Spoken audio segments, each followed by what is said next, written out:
Hey guys, welcome back to this channel. In this video, I'll be showing you guys how you can insert a line inside of your table in Google Docs. I'm just going to insert this table, for instance, and I want to add a horizontal line. I'm just going to select insert, select horizontal line here, and you can separate it here, for instance.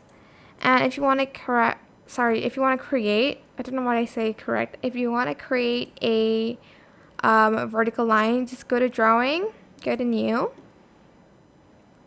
select this line here and just create a vertical line, and here you can kind of like place it there, kind of adjust the size a little bit as well if you'd like to. If you want to make the line, I'm just going to make the line smaller here actually, and I'm just going to change the weight. Oh, okay. You know what, I'm just going to leave it like that. And if you want to create a diagonal line, you're going to do the same thing in drawing. Here.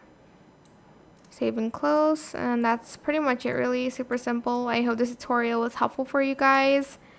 Don't forget to like, comment, share. Also subscribe to this channel if you haven't done that already. If you have any more questions, just leave it in the comment section down below. I will try my best to answer them all for you guys. And if you found this video helpful, please click the thanks button above the description box down below. Thank you so much for watching. Bye.